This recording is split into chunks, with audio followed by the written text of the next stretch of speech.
When you play pretend, you don't have to be real. Some bears live circus lives, but this bear, he's singing with the Housewives. Hello! I'm Jason Voorhees. And I'm a Top Gun flight commander. And welcome to the Real Housebears.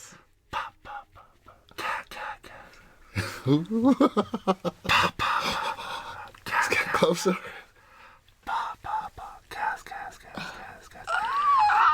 And today was his birthday.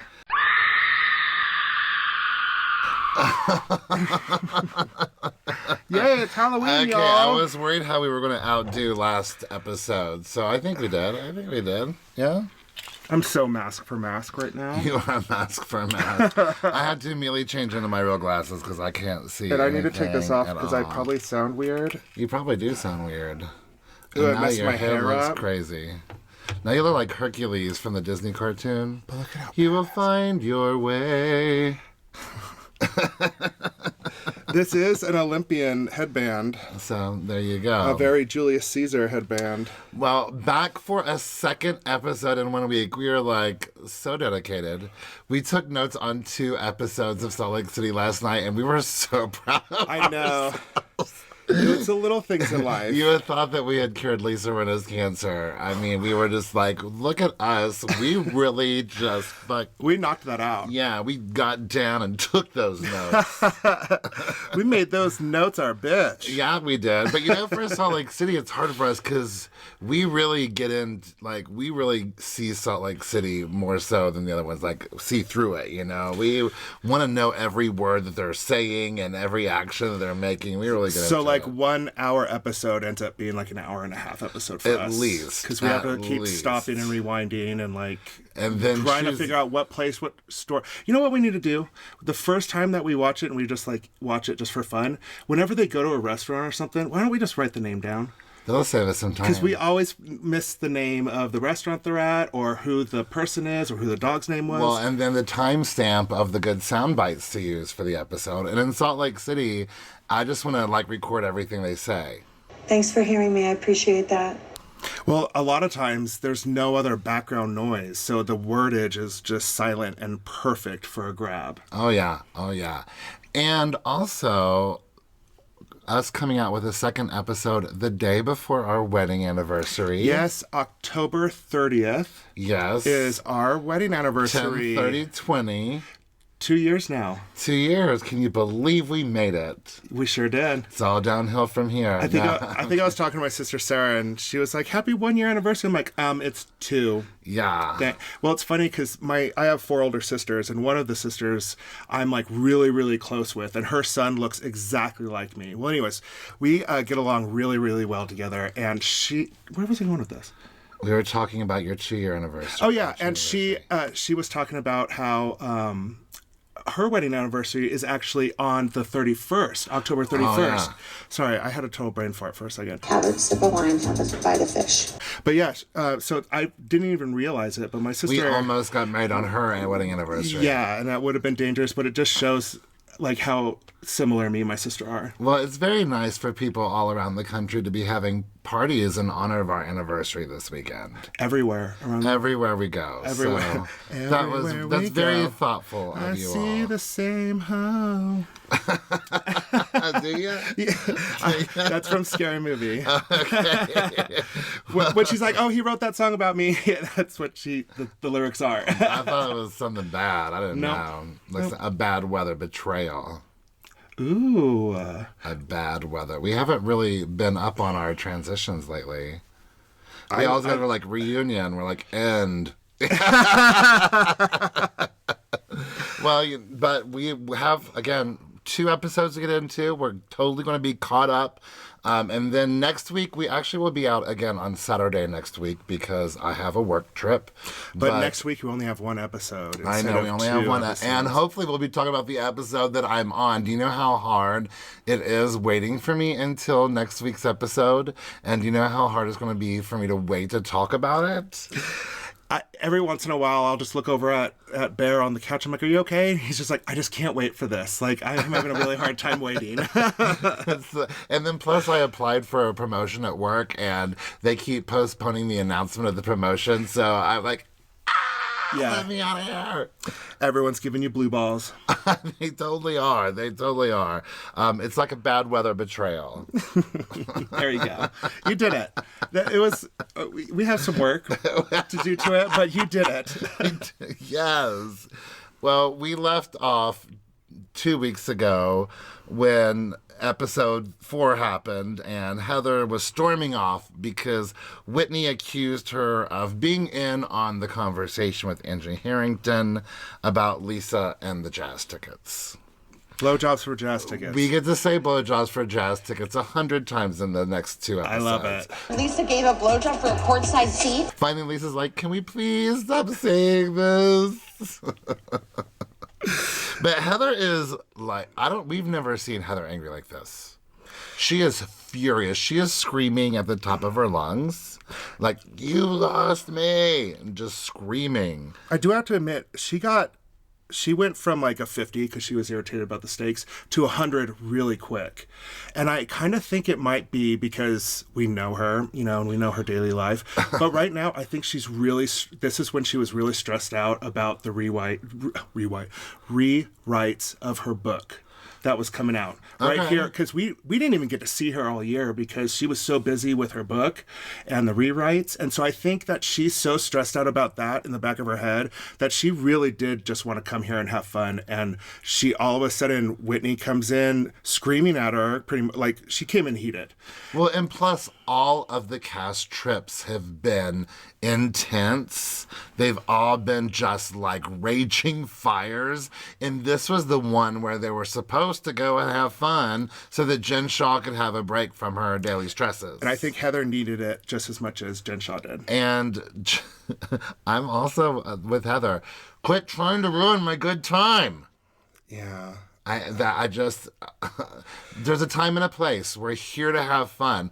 I would love to talk about what you're going through. I would love to be a friend for you and to talk about your woes, but let's go talk about it. There's a time and place for it. Yeah, we're here to have fun. Quit trying to ruin my good time.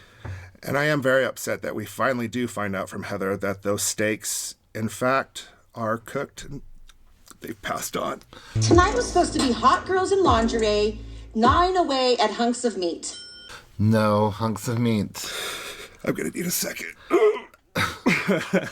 I know you were really worried about those steaks. I was very upset because she just walked off. They didn't even get flipped, I don't think. Well, maybe not. If I was the crew member, I'd be like, I'm going to salvage this steak and just... I'm going to turn this down for a second. Sorry, girls, your steak's burned. Oh.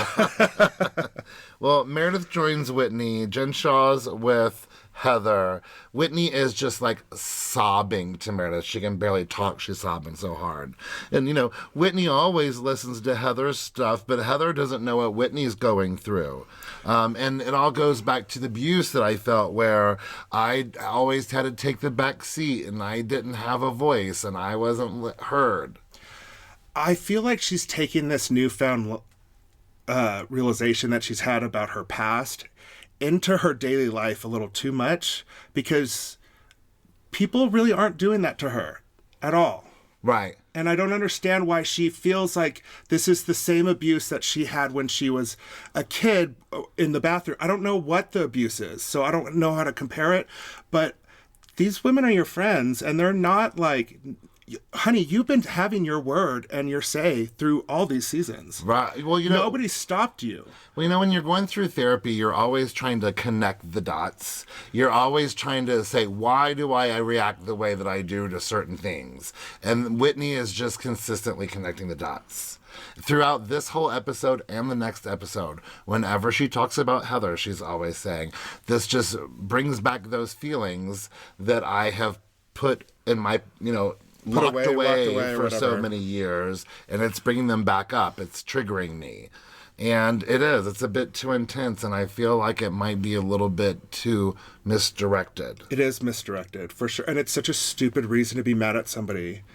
Because even Whitney doesn't make anyway. We're gonna get to it later. What Whitney's, well, you're right. It is very confusing because right now Whitney is so mad that Heather didn't agree that she knew the Angie Harrington story. Whereas in the next episode, Whitney says, okay, we were just getting mad about details, but what really is the problem?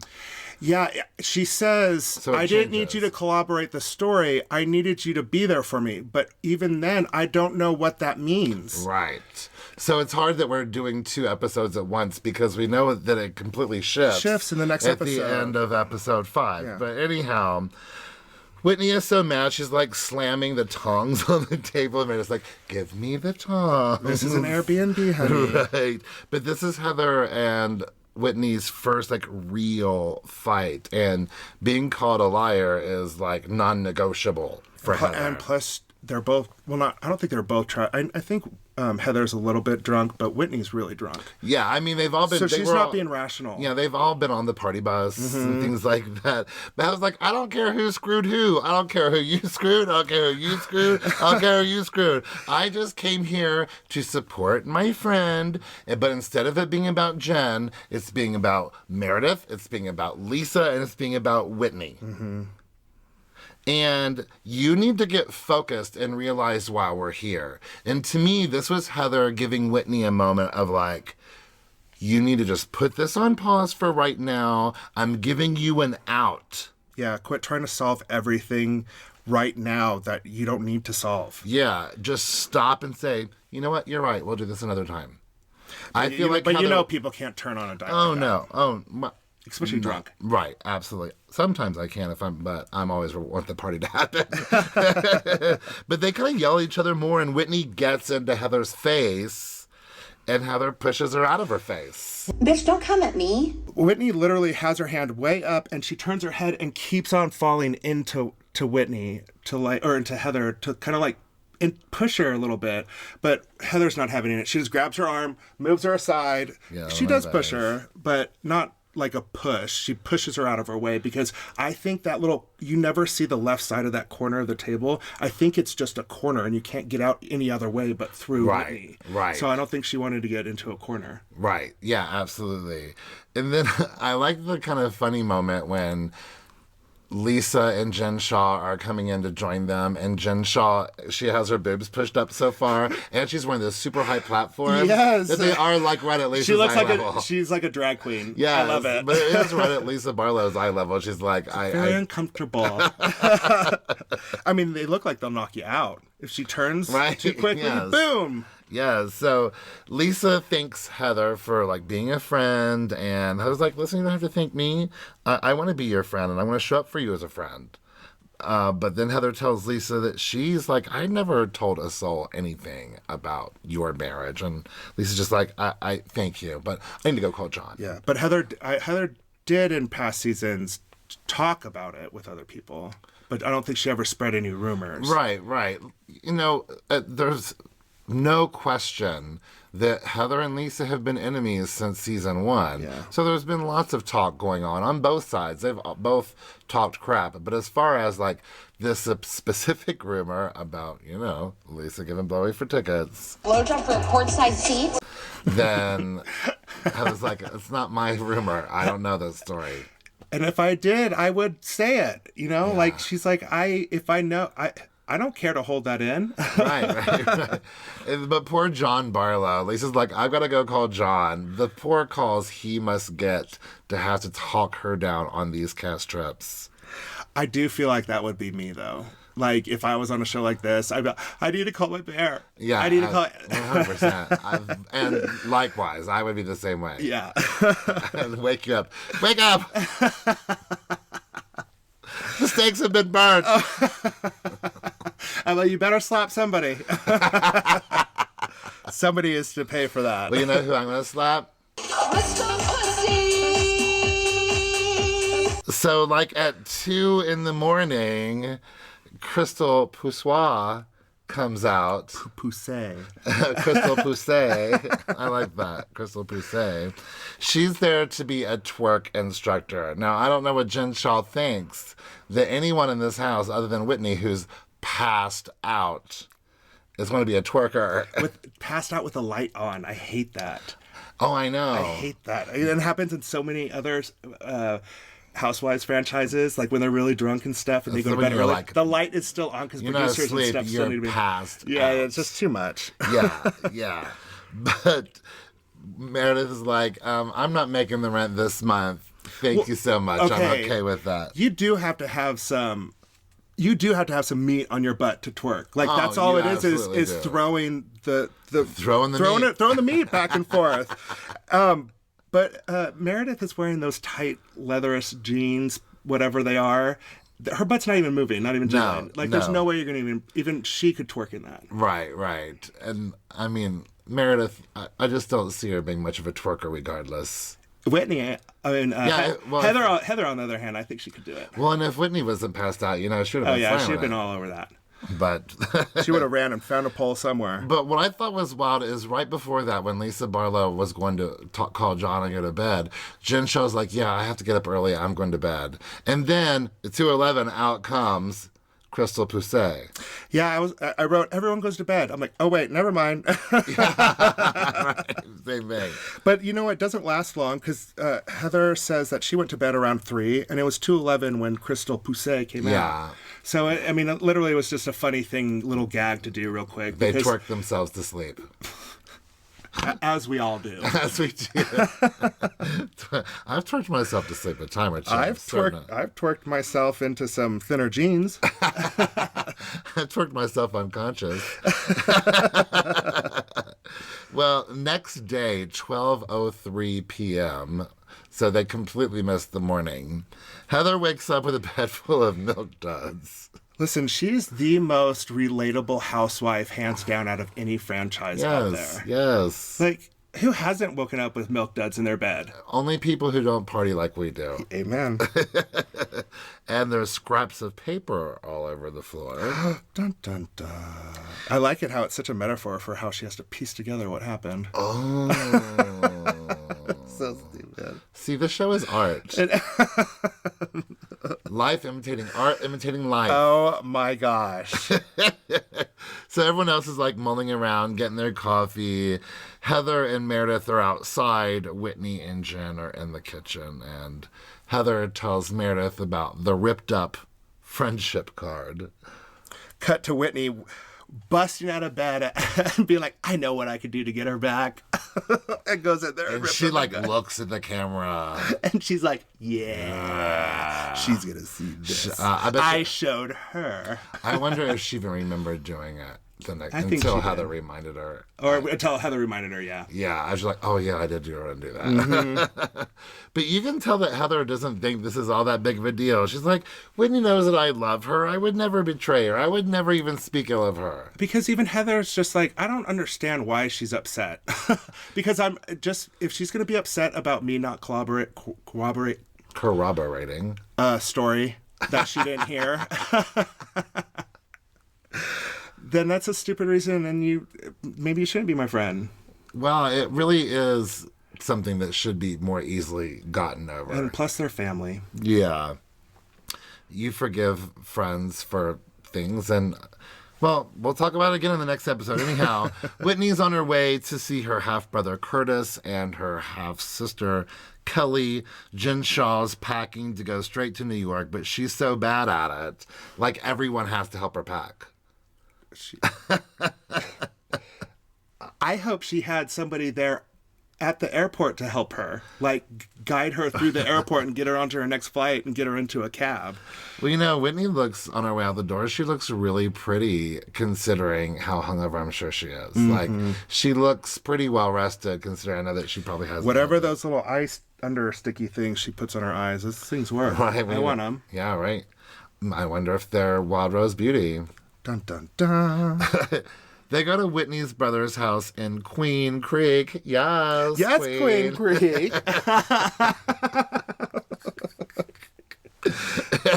You better flow, Creek. Flow, Queen, flow. I don't even know what that means. Water flows. Oh, yeah. It's a creek. This is why you're a pilot and not a podcaster. I suck at this. Oh my gosh. So it really gets emotionally pretty much immediately when the sister, Kelly, comes in the room. Like, it's pretty chill when Curtis greets her. We meet Curtis's wife. But then when Kelly comes in, it's immediately like, Okay, I don't want to. Okay, I'm 100% not trying to say this to be mean, but it just kind of comes across being mean. But I have seen so many of those women that look exactly like that playing the slots in Reno, Nevada at like 3:00 in the morning. oh, yeah. Yeah, like exactly like that. Like they look exactly like that, and they have probably They have her hair, they have her clothes. hair, their clothes, they have her personality, how she's just because those people that are like night crawlers in the casino world in Reno, Nevada, they are eclectic, interesting people, and they like to collect interesting people around them. So they have very interesting things to say all the time, and they like to be touchy-feely because they're probably like earth crystal people. Oh, okay. But I know I'm like the second I saw her, I was like, I swear I've seen her before. And you're like, I grew up seeing her all the time in the casinos in Reno, Nevada. And I don't mean it to be a dig. That gives a new definition to familiar face. Yes, I don't mean it as a dig, but man, she has a look. You are coming off as condescending and superior. She has It's a look. a common look for Renovites. Yes, but she is in Arizona, so I guess it's Hop, skipping and jumping away. 6 one way, half dozen the other. You know. Well, we find out that Whitney's dad kind of focused on his new family, meaning Whitney's family, and kind of forsook Curtis and Kelly and the family before. Yes, the before family. So when Whitney is talking about, abuse and abandonment, and they're not specifying who the family member is, but Whitney says something along the lines of, even though our trauma is different, we're connected with this person who, is this her dad? It's her dad. It's her dad. Because they all share the same dad.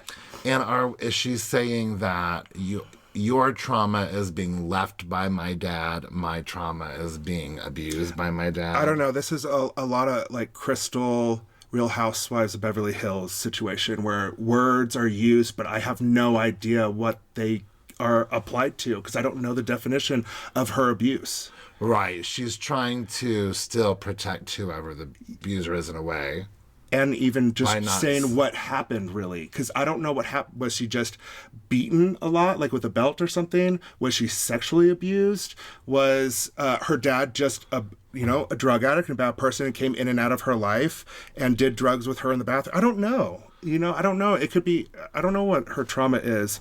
But I was talking to my sister Sarah about this the other day because she really likes the Housewives and she loves Whitney and she loves Heather. But she was asking me, she's like, if you had like trauma in your past and it wasn't affecting your daily life, because it looks like Whitney has had a very great life. She's got good kids. She's got a great husband. She's got a great job. She's on a TV show.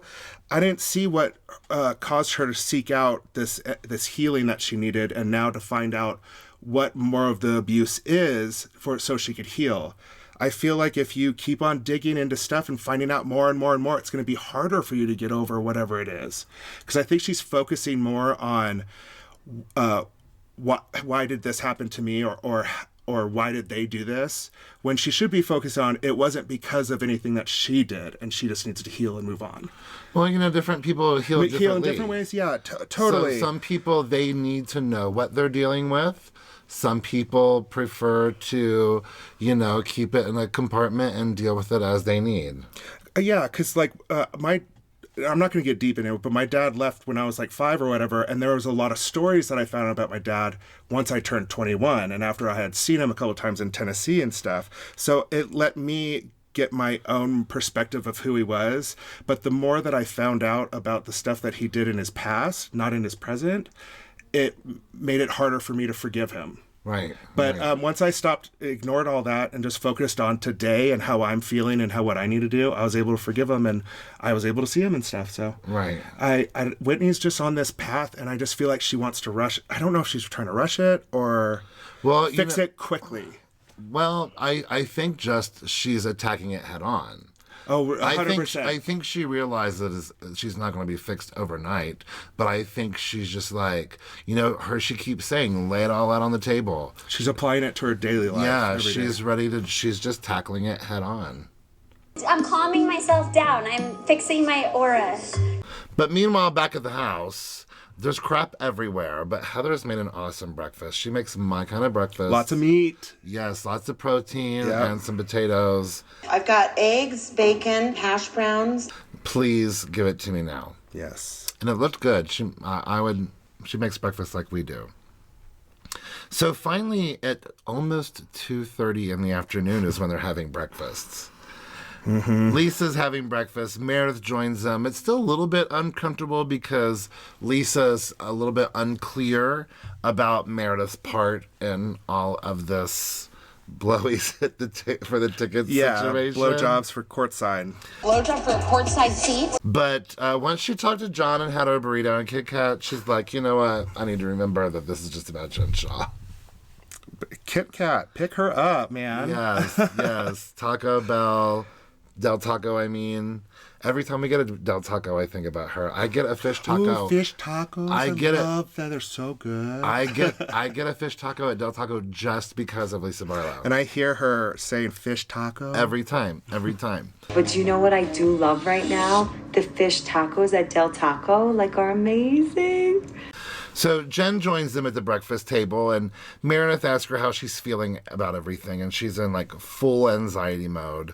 They're getting ready to do the Falk trial, the mock trial, where she's finally going to hear her team's side, whereas in previous ones she was hearing the prosecution's side. Which is very on brand for Jen Shaw, as she got up and left and stormed out and slammed doors during the prosecution. Don't apply to her. No, ma'am. Rules don't. But no Botox for Jen Shaw? Could you imagine? Ooh, do you think her muscles remember how to move? I don't know. The right way? Well, I mean... all of a sudden she'll smile and she's like, oh, or something. There's no Botox in jail, so...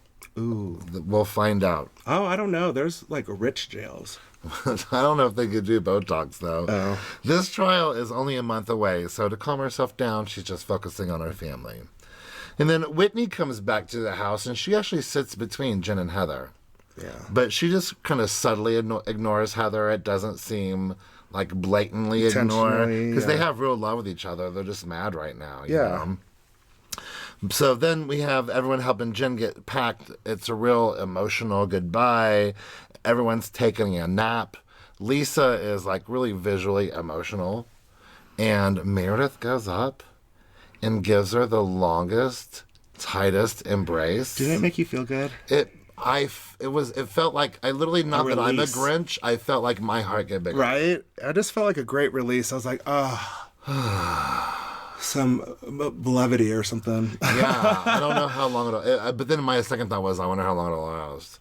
I think it's a good first stop to give Lisa what she needed from Meredith the whole time. Just be like, we're not... Because she's already said, we're not in a good place. It's going to take some time. But here, I still love you. Hug, hug, hug. Yeah. Oh. And I care about you still. Yeah, it was sweet. It felt good. It felt... Mom and Dad are no longer fighting. Yay. Mom and Mom are no longer fighting. Night 3, Whitney's downing her big glass of wine, looking good. Everyone joins her. They all look really incredible. Lisa Barlow's a little bit late, but I even like her little jacket. What did you think about her jacket with the... there was a crop top jacket. Yeah, that had I liked the jewels. it. Did you Cute, yeah. I thought that you would like that. They go to Dirk Bentley's Whiskey Row, and you notice that when they first get seated... Okay, so if you all go look at this scene when they show up to Whiskey Row and they start to get seated, if you look in the background, there's a producer throwing his hands up wildly, and it's because somebody on the other side of him is trying to take pictures and videos of the ladies. Yeah. But the producer's trying to stop him and stuff. I can't believe you caught that. I would have never was caught crazy. That. But when we watched it the second time, I saw That's all you could see now. Yeah. That's so funny.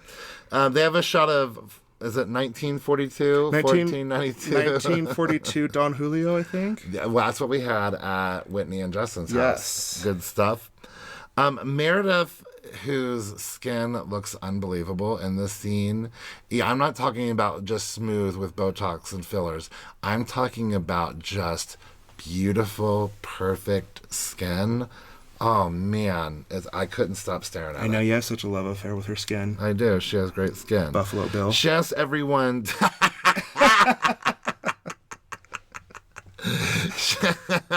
She asks everyone to pick one word that is meaningful for them to all toast to. Lisa chooses love.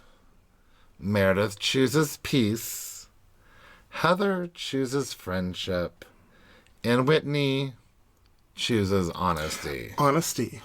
Wah, wah. Don't bring it down. Don't bring it down. Yeah. Don't bring it down. We're trying to end this. Can we just have a minute of fun on this trip, please? Couldn't somebody say dicks or something? Make it fun.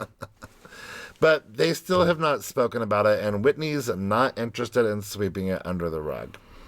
So we find out that Meredith lived there for a year, and they're like, what? We've been here for 3 days, and you just now bring this up? Yeah. Well, I just never thought about it. But she just had a memory that just popped up of her sister that had something had with fluid in her lungs, and they took her to Arizona to the dry heat. Chronic bronchitis. To dry up her lungs. Yes. And there was a restaurant they would always go to that her dad would always wear a tie because it was a tradition at the restaurant that they would cut off your tie. Yeah, and so she would always make her dad wear one. I think that's such a cute memory. That is a cute memory. It's an adorable memory. I love a good memory. Especially the dad went along with it every time. Right, yeah. So because some dads were like, I'm not going to wear it because they're just going to cut my tie. Yeah. Like I would go out and buy stupid ties just to do it. Yeah, you can get a cheap tie. Yeah. So Heather runs off to the restroom and Meredith is me like, so Whitney, interesting. how are you and Heather going right now? And Whitney's hurt. She really needed Heather in that moment. But not only did she not back her up, but she called her a liar. Oh, no. And she's the one person she would never think would do that to her. And then Heather comes back from the bathroom. What were you all talking about? As if it wasn't clear. Hey. And Whitney tells her how she was in a very difficult situation last night. Heather wasn't there for her. It hurt her deeply. Called her a liar.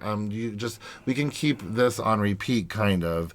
And But Heather even told her she was too drunk and didn't remember it. And Heather is her girl in a tough moment when she needed her. Heather's like, wait a minute, what's this tough moment? Yeah, none of those women, like, even when she was saying all these things, none of those women were denying her. But, like, all she had to say is where she heard it from. She heard it from Angie. She didn't have to be like, well, Heather heard it too. She knows, and then called her a liar for denying it. So it's just so stupid. And Heather has to agree one of many times. Yes, of course, we've had a lot of stories about Lisa, but not this story. I don't know this story. And why are we even talking about it? So me not saying, yes, I remember that does not make me a bad friend. No, and it wasn't even a dark moment it was it was Whitney's truth. It was for her, not for anybody else. Yes, and then Lisa's like, can we stop saying this, please? Oh, shit. For the blowjobs for courtside ticket, honestly, I'd laugh about that. I'd be like, that's funny. That's some good stuff. And then I'd be like, what else would I give blowjobs for? But Heather keeps bringing it back to, like, if you're going to be mad at me about something, let's be mad about the fact that you ruined this whole weekend for everybody. Ooh, this is where it kind of gets Let's be dark. mad about the fact that dark. we all came here for Jen Shaw and you made it about yourself all weekend. Mm-hmm. You are at a river with no paddle. Stop. Are we supposedly dying on this story about Lisa Barlow? And Meredith is like, Whitney, maybe you need to tell Heather your true feelings. I'm like, what has she not said? But it's funny that Meredith explains Whitney's feelings better than Whitney ever could. And she still doesn't follow up with what Meredith said. Meredith said exactly what Whitney was pissed off about. Yeah. But Whitney just keeps going, I needed you. You were supposed to be there for me. So you are my safe space.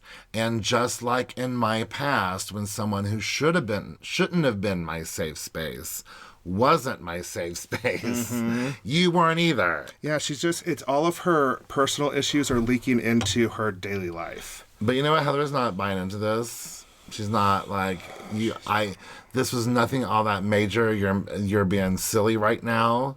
You're starting a fight that doesn't need to happen. And you just need to stop this. You need to take accountability for your actions now. Right. This trip got derailed because of you. And then when he's like, well, you're not going to put it on me. And Heather's like, we're just talking. We're just talking. But I think all along, Heather's like, would it be a complete disbelief that this has to be that big of a deal? She's probably thinking, we're all tired. We're all hungover. This will blow over. There's no way that this is going to be such a big deal. But when Heather does say, she's like, Jen Shah, who is facing real problems and real issues, not this truth speaker spreading rumors accountability thing. Yeah. And I was like, ooh, tough love. But Meredith is finally like, okay, you guys are leaving tomorrow. Can we please just have a little bit of fun? Please. Which is going to be hard to when you're down to a cast of 4 now and 2 of them are Friday. Y'all. That's going to be hard to do. But they go back at the house. They're all in the pajamas. They got their Meredith Marks bags with the hat that says FBI. Yeah. What is that called? When they use the pictures? Use pictures instead of words to spell out a word? I don't. Pictionary. That's the game. I can't think of the actual word though.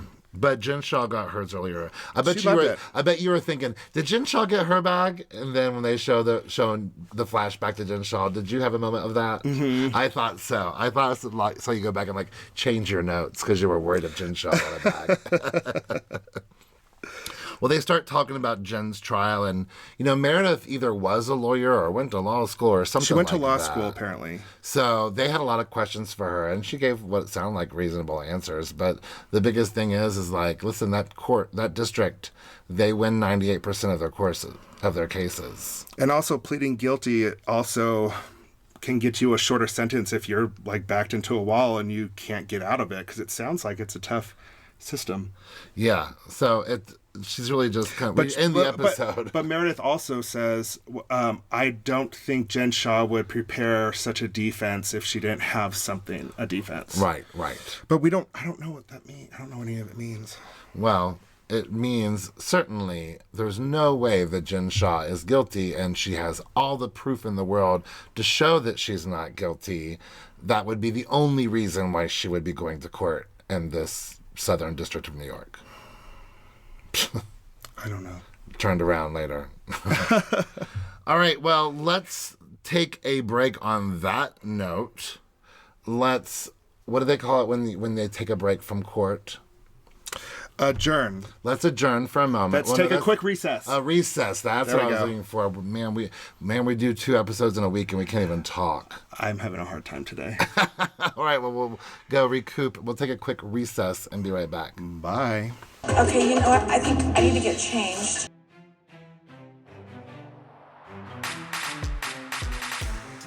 This is Heather Gay from The Real Housewives of Salt Lake City, and you're listening to the Real Housebears podcast. And we're back. And you were on thin ice, mister. Am I on thin ice for what? I'll figure something out. I am scot-free, and it's my 50th birthday. It's my birthday. It's my birthday. It's my birthday. Happy birthday to me. As soon as your 50th birthday is over, you are going to get...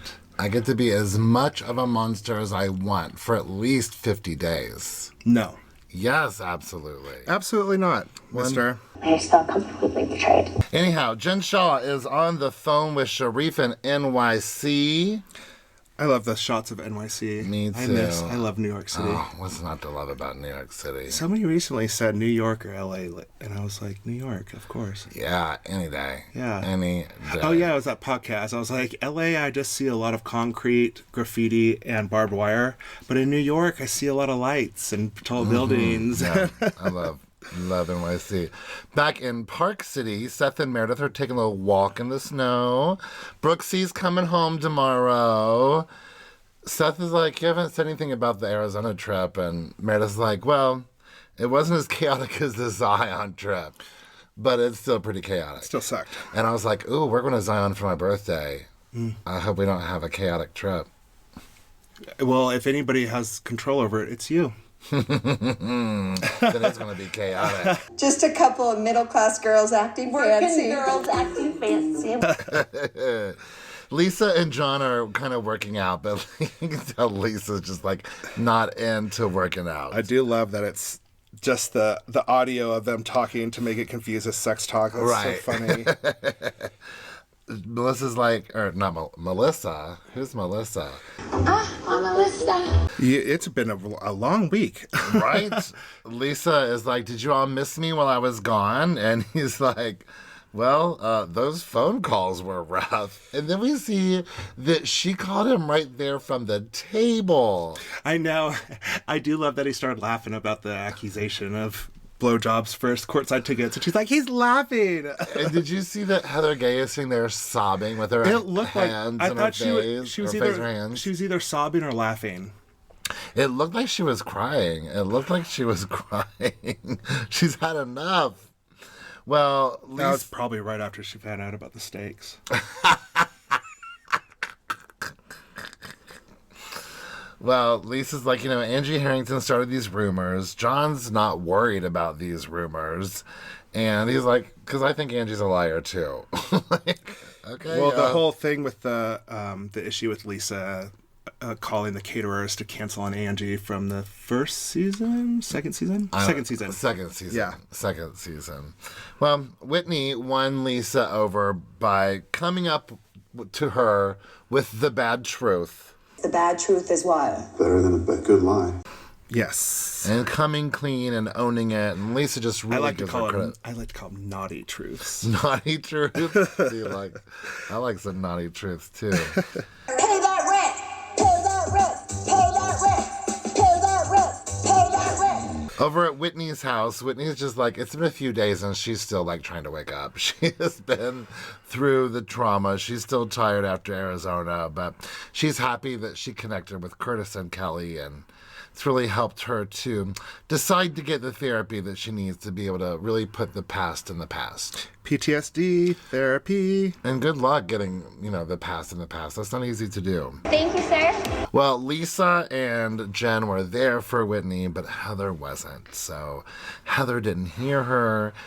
Whitney didn't have a voice in this situation, and that's how she spent her childhood, and that's what triggered her. That just doesn't make any sense. She was the only one talking. I think nobody was hindering her voice. Nobody said she didn't believe her. Nobody said they didn't believe her. Yeah. I just don't understand. Well, over at Angie Harrington's house, she has a beautiful home. Heather arrives, and Angie brings the martinis in, like on a little tray, like a Playboy bunny, doing the dip. The Playboy drink drop-off dip? I don't know. And Angie spills the drink, and Heather immediately starts spilling the tea. Uh-huh. I love all that. Yeah. So she gets into Whitney pretty quickly. Ooh, yeah. And Angie's like, what? No. No, no, no, no, no, no, no, no. She said, first of all, even if I would have said something like that, I wouldn't have even done it there, because that's where all of my husband's work is. They own courtside seats. That's a business area. And it's kind of true. Like, that is business interacting, because there's other companies that probably work with you that are at those games. Yeah, absolutely. I mean, even my company has jazz tickets. They're not courtside. But they are tickets. Yeah, and it's a business thing. You don't go there and act a fool. Yeah, exactly. I have no standards. Let's just go. And plus, would she want another issue with Lisa Barlow? She's like, I'm not even trying to go for that. So Angie actually gets a confessional and looks really pretty and asks Heather how it is now. And Heather's like, it's fine. It's fine. We're going to be fine. This will blow over. Yeah. I'm having a ski day. You're coming. We're all coming. My cousins are coming. It's going to be great. Dre is coming. Heather talks a little bit about inviting her cousins to the ski event. She is her book is coming out. She's really nervous about losing these relationships she's had to rebuild since kind of leaving the church. See? She's stressed out about this book coming out. That's why she went from 0 to 100 yelling at Whitney earlier. And, probably getting ready to film Ultimate Girls Trip. I mean, she's busy. She's busy. Right, she is. And getting ready to start a choir. Gaston. But Angie's like, I don't know what to do about Whitney. Maybe she was just like mistaking. And Heather's like, no, listen. No, If you don't say that you said that story and that I heard it, we're lying. Yeah, we're just liars. That's black and white with that. Then over to Meredith and Seth at Eva. Brooks joins them. He's a senior at NYU, juggling his business, coming home for a visit. You better. So, poor Seth. He I know, I love asks him. Brooks if he has any type of significant other, and Brooks is like, I've had a boyfriend for 2 years. And Seth's only response is, did Meredith know about it? Maybe. You can see that he's shocked, but he mostly doesn't know how to feel about not knowing. But Yes. but somebody else might have known about it because he's like, well, has Meredith known anything? He's like upset about it. Yes. Not upset that Brooks is potentially coming out on TV finally, or coming out to him, or whatever. But just like, I just hope that we're close enough that I know about it, about your mom. For 2 years. And so Seth asks Brooks to define his perfect boyfriend, and you can tell that Brooks is not interested in this topic. Yeah, not He on doesn't want to camera talk about especially. gay stuff. Well, you tell me about yours. Oh, Seth does not even hesitate. Brett Favre, Done. He's the toughest motherfucker that ever lived, and he's sexy as sexy, masculine man, hot. Yeah. Well, you know what? Brett Favre is really, really hot, and he was probably one of the best Green Bay Packer quarterbacks in history. Well, and we actually already knew this about Seth. Yeah, because when I think we told this story a few weeks ago. Yes. But anyway, at the Equality Utah event, Seth, we talked about me hooking up with Seth and Meredith. Yes, right in front of him. And Seth was like, well, I believe everyone has a perfect guy and a perfect girl. And he said, And he's right like, maybe then. I just haven't found the perfect guy yet, but Brett Favre's close. Yeah. But yeah, and you know what? You can see Brett Favre's wiener now. It's online. He sent that picture to that girl. That's true. Yeah, I think it's a good starter for Seth. Let's look for that. It's a good starter. Hold on, we'll be right back. No, I was kidding. So Meredith is getting ready to do a charity fashion show for her sister's foundation, which raises money. I don't think it's her sister's foundation. She has a select good foundations that she supports. Right. Yes. Yeah, that's what I was saying. For mental health facilities that helped her son through his mental sorry, I health cut you off. I'm sorry. sorry. It's okay. You are an interrupter? Is that what No. You're an interrupter. Please stop interrupting me. No, that's what Meredith said like Moo. a week or two ago. Interrupting cow. I know. There. I don't know. Did she say that? Mm-hmm. Oh, yeah, you're an interrupter. It's yeah, I remember that. I'm totally into Seth's mullet. I'm into Seth and Meredith being affectionate. I'm into Seth. I love them. I like Seth. I'm glad that they seem to have put the effort into their marriage, and it seems to be working out really Listen, well. y'all, Seth's a goober, but when you meet him in person, he is so charming and funny and cute. He's the best. Yes. Over at the Shaw's house, they're eating takeout and doing some marriage counseling assignment. Yeah. Here. Okay, let's just stare into the camera. And what is it called? It's called soul gazing. Okay, we're going to hold on.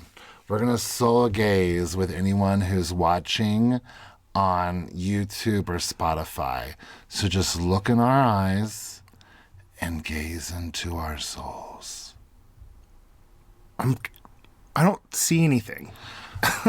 Yeah, I don't know if that really worked.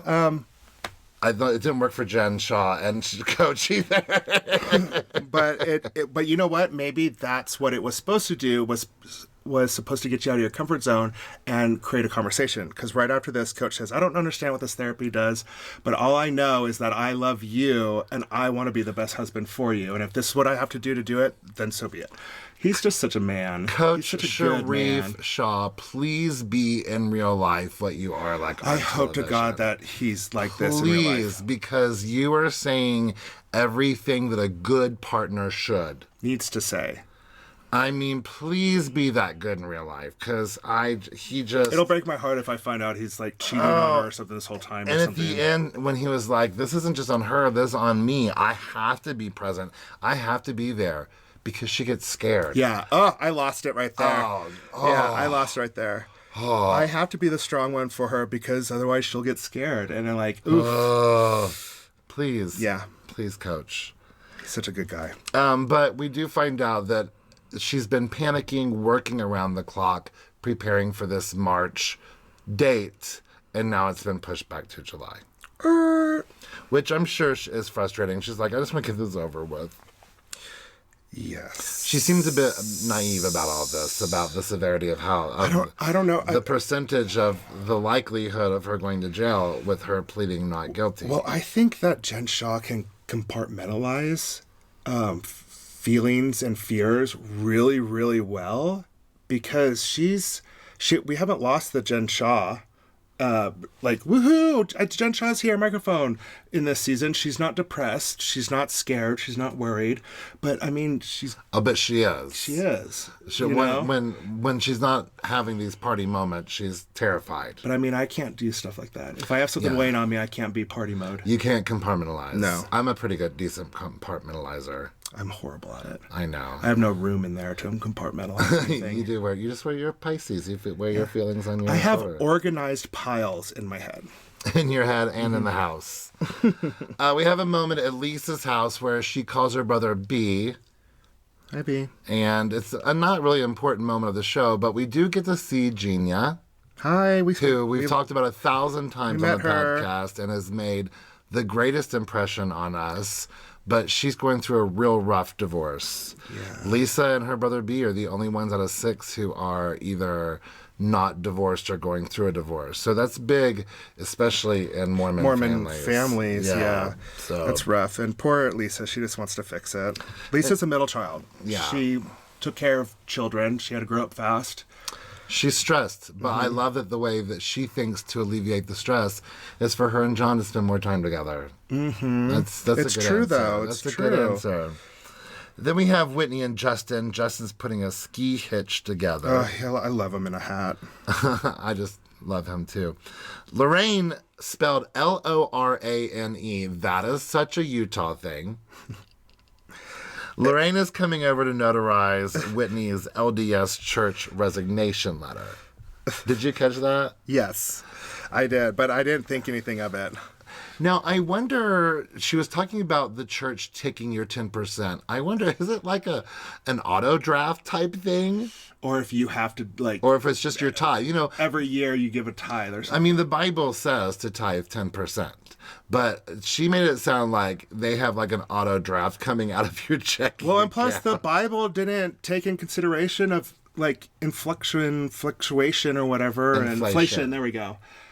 See? Fluctuation. Man, we are on the ball today. What's my name? Jason Voorhees. Jason Voorhees, thank you. This is Whitney's 3rd time trying to quit. The first time is when she cheated on her original husband, and they made her go in front of a council and talk all the details. Okay. You know those men went off and touched themselves after that. It's disgusting. But when they say council, that she had to stand before a council, I saw like a half circular room and like a bunch of old men come out in red cloaks and they all stare down at her and they give judgment. It's like that song Hellfire from Hunchback of Notre Dame when he's going down and they've got the red cloaks on both sides of him. Yes. It's not my fault. Yes. That's what I think of when I think of the council that's at the Mormon council. Well, I know. I just picture a bunch of dirty old Mormon men asking her stories about her sex life. Yeah. Oh, 100%. Disgusting. Yeah, it's intrusive. It's unnecessary. It's disgusting. And then it's misogynistic. And then, contrary to everything that the Book of Mormon says, you just show up tomorrow and all sins are forgiven. Mm-hmm. They just want that money. Which, it's and true. they probably also wanted a hot woman in the thing still, in the church still. Which, you know, true, if you are a believer, you can be forgiven that quickly and easily. But that was clearly not what their intentions were. Yeah. They wanted her 10%. The second time was after her divorce, but she didn't have a say in it. She was still sealed to her ex. And So I guess he could choose if she could leave or not go. Very culty. Sounds very culty. Well, let's move over to Snow Basin Resort, where they have the fun ski day planned. We get Heather and Dre. Hooray! Greeting Michael, who is maybe like a ski coach or something of the sort. Or maybe just I wrote down helper trainer, but that's the only time you ever see him. What do you call, like, for golf, what do you call the little guys who carry their bags around? Caddy. Is he like a ski caddy? I don't know. Heather's cousins, Morgan, Allie, and Susan arrive. Then comes Dana. Is Dana a new, like, friend of? Is she in, like, scenes for upcoming this season? Is she's the one that tells off Jen Shaw later in the previews? Oh, yes. Is that her? I think that is her. I think that is her, too. But she's Heather's friend. She's a longtime beauty labber. Listen, if you're a beauty labber, you're a good person. Those people at Beauty Lab are wonderful folks. We love going in there and saying hi to them. Yeah. So you already got a thumbs up for me. Meredith comes. Whitney and Lisa are riding together, and Whitney's not spoken to Heather since Arizona, and they also talk about, evolving friendships. Lisa kind of stirs the pot a little bit, like, so maybe Heather wasn't there for you, type of things. And then they talk about just, how relationships change, and now even Lisa and Whitney. Right here, I did want to say, Whitney brings up that that Heather has really hurt her by not sticking up for her or whatever. Well, what about Heather? Don't you think she feels hurt that you try to put this stupid rumor on her for no reason? And now you're creating this huge fight over it? Well, I'm sure that's what Heather's thinking, too. Well, actually, know what Heather, I think she's thinking. I think Heather's like, this it's is just going to silly. go by. There's I no just can't do this. I can't fight about this. Yeah, seriously. I really don't think that Heather's really sweated. I really don't think she sees the gravity in it. She's still trying to mourn those stakes that were lost. Yes. Never gonna get it. Never gonna get it. Never gonna get it. Well, Jen Shaw shows up hooting and hollering. Yes, Lisa's not a skier. She's going to be on the bunny slope. The Angies arrive, and then when Whitney and Lisa walk up, Lisa's like, oh my God. Okay, did you get complete deja vu at this scene? Do you remember in the second season when they go ice fishing and Jen Shaw got invited and Meredith's like, who invited her? Why is Jen Shaw here? Yeah. It was the exact same. It was. Same. Wow, look at you. You're like becoming a Bravo historian. I'm like a Salt Lake City historian. Oh my gosh. Angie gives Lisa Barlow a very strange hug. But Lisa doesn't know that Angie potentially didn't say this. Yes. That even Heather already knows that she denies it. So I wish that when later on in this episode, when she talks to Lisa and it's like, I just didn't think about it. She was like, I went to her and she said that she did not say this at all. So why not bring her? Yeah. So, yeah. I love that they're drinking while skiing because I know from our friends who ski, that's what you do. Get that flask. Yeah. Or I think our friends drink beer or something like that at the top of the slopes. I don't know. Jen Shaw is the Moana of the ocean. She is not Elsa. Me and the bunny hill today, we're going to be best friends. Delivering Easter eggs to these bitches. But you know what? She's out there and she's doing it. She's out there, she's doing it. And, well, all that time she had practicing on her rollerblades in her own house. Oh my God. Which was like 3 years ago? She's come a long way. She can pizza. And she can French fry. What in the world does fast food have to do with skiing? Okay. What is a pizza? All right, I'm gonna do a visual for the thing. All right, so when you want to go straight, you French fry. When you want to stop, you pizza. When you want a French fry, you go straight. When you want a pizza. So that's how you stop. You go like this, pizza to stop, like this, stop so like this pizza, and then if you do this, it's French fry. So she can do the most basic thing. French fry, and go and stop. She made it sound like she was like jumping over hills and doing. Oh no! I can pizza and I can French fry, and I was like, oh wow, you better. It's so funny. You're so stupid, just like Dorit. Because Dorit didn't know why. Well, how is someone who's never skied in their life supposed to know what a pizza and a French fry is? I've never killed a horse for glue, but I still know that's where it comes from. Well, skiing is not a thing that ever existed anywhere I've ever been from. Poor thing. Water skiing. Do they call it pizza and French fry and water skiing? I don't think that works that way. Water skiing, you're just getting pulled forward. If you pizza, you go straight forward and no. Well, I'm with Lisa Barlow. Like, this kind of isn't my thing. Put me somewhere I'm getting cocktails, clean towels by the hour, whether I need them or not. Like, at clean towels by the hour? Service.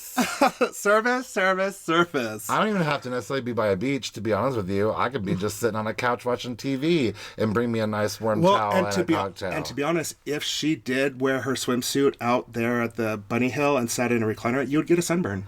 Yeah. And it would be nice outside, too. I get it. Yeah, you're right. Because those women are all like, it's so hot out here. All right. Is Lisa Barlow a hypocrite for not forgiving Angie Harrington when she wanted Meredith to forgive her for something very similar? 100%.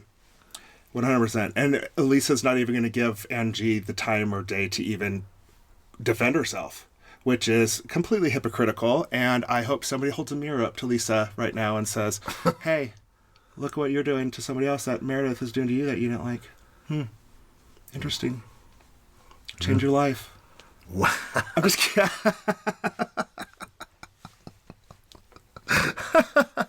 I love Lisa. She could do whatever she wants. They all go to a really lovely patio with an incredible view, another charcuterie board or three. That's what this season. This is the season of the charcuteries. Yeah, I think we said that in an early episode. But they're keeping it going. It's still going. We should go back, start at episode 1, and count the charcuteries, and just or ask one of our fans to do it. So again, the drinking rules are now Jen Shaw saying innocent, and every time you see a charcuterie board. Oh my goodness, that's the new drinking rules. What if I add another drinking rule? Let's see what it is first. Every time Whitney says healing. I feel like we should be popping a bottle. Oh no, we want them to survive.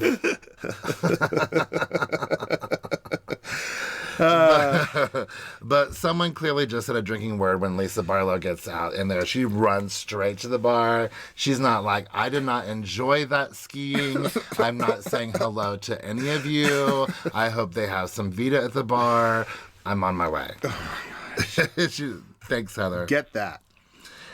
Since the trial was pushed back to July, Lisa suggests that they get a house in the Hamptons. Why not? To celebrate Jen's victory in July. Sure. I mean, she didn't hesitate. She's like, my trial got pushed back to July. Ooh, we should go to the Hamptons. Yes, celebrate. Innocent, yes. So Angie Harrington asks Whitney about her situation with Heather, and Whitney's like, I recall the conversation. Maybe Heather was drunk. But Angie doesn't remember it either. But Whitney explains that it's okay. Angie Harrington cannot remember it. Angie Harrington can lie about it. I'm not as close with Angie Harrington as I am Heather. The stakes are bigger when Heather doesn't at least say, you know what, I don't remember that story, but could have happened. Even though she didn't need to. Right, of course. Then Jen tells Heather, she's like, listen, it was kind of shady for you to bring Angie Harrington here. I did like that. Actually, pulled her. You know what? We've got some friends who could be honest with each other on this cast. And That's like real that. friendship. That's real friendship. That's the kind of friendship I like to have with people. I want people to be honest with me. As long as they're not hateful about it, just be honest 100%. with me. Yeah, so I really like that. But Heather was like, oh, I didn't do that on purpose. I was just like, I like skiing with Angie. I like skiing with this person. I like skiing with this person, you know? So she immediately goes over to Lisa. And she's like, listen, I'm sorry. That was not a dig. Like, I did not do that on purpose. I didn't think about you, and she never should have said that, because now Lisa's like, well, she didn't even think about my feelings. Yeah. So we go like from Angie and Whitney to Heather and Lisa, and then to Angie and Lisa. Like, it's just one bam, bam, bam. But we've seen how that works. How they're in one room, many conversations. Intense. Yeah. So Angie tries to talk to Lisa, and Lisa's like, I'm not interested in your lies. I'm not interested in giving you screen time. I'm not interested in none of this. None, yeah. And then She walks over to another table and goes, "She's not my guest." I was like, all right, Shady McShaderson. See, I like Lisa. Oh, not my guest. I'm totally using that. We're going to a party tonight. If someone tries to talk to me that I don't want to talk to, I'm like, not my guest. I don't have to talk to you. You're not my guest.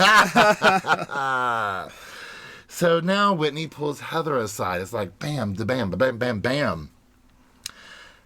Whitney tells Heather that the fight was over details. Heather admits, again, we've talked about Lisa forever, but I don't remember that story. And Whitney's like, okay, it's fine that you don't remember, but I do remember, so we're going to agree to disagree. Which is so stupid. So Whitney gets rid of that little detail that she knows that maybe she's being a little bit silly about as well. Yeah. But now let me find a way to still make this your fault, Heather. Something else hurt me even more. You took my pain and you weaponized it against me. I didn't see myself as like sharing what I was going through, as making it all about myself. Again, Heather was saying that exact thing. You did make it about yourself by constantly talking about what you were going through. And the energy thing, the very first thing in the beginning. I mean, she's been talking about it this whole time and then made that huge... Anyways, yeah. But then Heather, her apology is, I'm sorry that it was translated that way. That you interpreted it that way, yeah. Which isn't a great apology. Yeah. I mean, even you can say, hey, I'm sorry that my actions came off that way. Mm-hmm. No, that's even like, okay, it might not have been my intention, but if I gave off like the body language or a tone that was easily that made misread, you feel that way, my bad, you know. But Heather, again, she's like, listen, we're bad weather no matter what. Whitney's not feeling the same way. Whitney's going to hold a grudge. Even going over there and apologizing and squashing it, she still isn't satisfied. Well, she just flat out says, well, that's going to take me some time. In the meantime, I'm going to put up my walls and just not trust you. Jesus. Well, you can't have any type of relationship without trust at all. It's just over-exaggerating. It is. But again, I don't want to discount that Whitney is in a vulnerable place in her life right now, that Heather could have been a little bit more sensitive in the moment to try to talk Whitney down. It looks like she yelled pretty quickly because, again, I'm on Heather's side about that. Quit trying to ruin my good time. Yeah. So that's how I've been insensitive to some of my friends. Even you, the time that you lost your phone in the bar. Yes. That's horrible. So I it's not right. No. It's not right, but I get it. And I want an apology for that right now. I apologize that you lost your phone in the bar and I was over you ruining my good time. But do you see, this is a pattern. This is a pattern that you do all the time, so I'm not going to accept it. Man, who knew that Salt Lake City would come back and we would end up getting a divorce before even like the 6th episode? We've been hinting about it all season. We're going to be together forever. And you know what? You can watch us be together forever and ever and ever. Well, you can watch us be together forever on our social media. Oh. On Facebook and Instagram, we are The Real Housebears.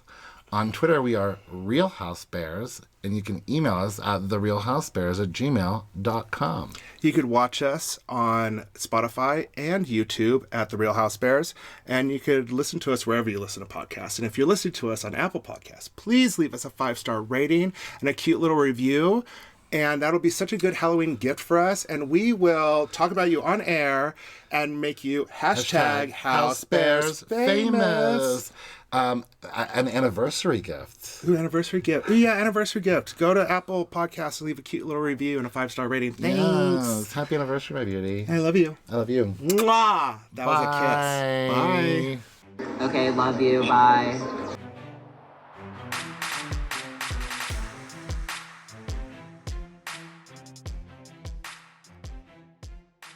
All right, the sound check is on. Boo. Boo on you. I said boo. Boo. Like boo. Are you like a valley boo? So boo.